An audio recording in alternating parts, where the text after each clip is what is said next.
Hei, kohe on sõbrapäev ja õpetan täna tegema Red Velvet kooki või kuidas tegema või?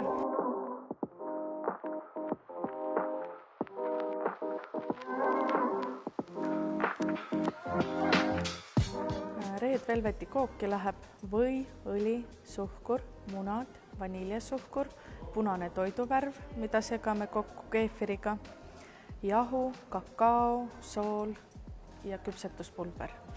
Ja kui muidu toitu valmistad armastusega, siis sõbrapäeva toitudele pane ekstra armastust juurde. Esmalt segame kokku või ja suhkru. Seejärel lisame siia ükshaaval muna. Enne teist muna ei lisa, kui esimene on täiesti ühtlaseks ära segunenud.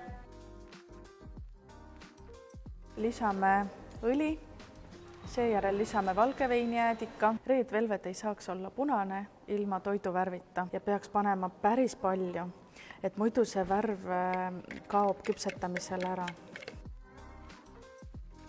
Paneme juurde vaniljesuhkru ja meil on siin juba ette valmistatud kuivained. Sõelume selle kausi sisse. Kakaot on vaja nii maitse pärast kui ka värvuse. See annab sellist sügavamat sametist tooni. Ja nüüd 175 kraadi, 30 minutit.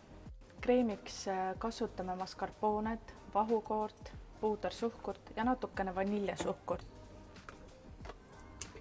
No see ei olnud küll ilus.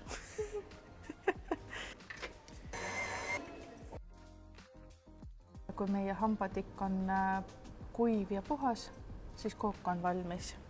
Et kuna sõbrapäev on tulekul, siis saab teha südamekujulise koogi ja on võimalik kasutada sellist väiksemat ümmargust. Iga variant on ilus. Ise valite, mis teile kõige rohkem sobib. Mida te tahate saavutada?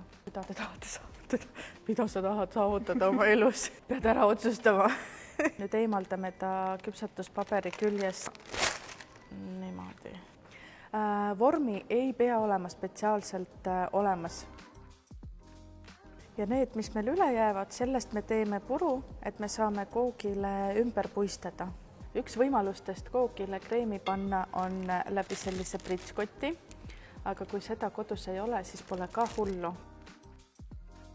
Kui sa soovid natukene värvi juurde panna, siis saab kasutada mingit rohelist lehte. Meil on täna basiilikulehed.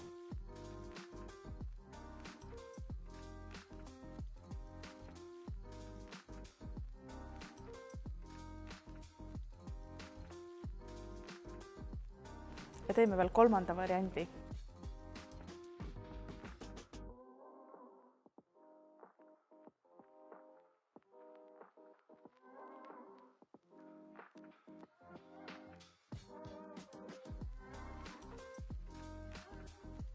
Niimoodi valmisid meil ühest koogi põhjast 3 erinevat kooki. Sina vali ise, millise koogi tahad teha. Head sõbrapäeva!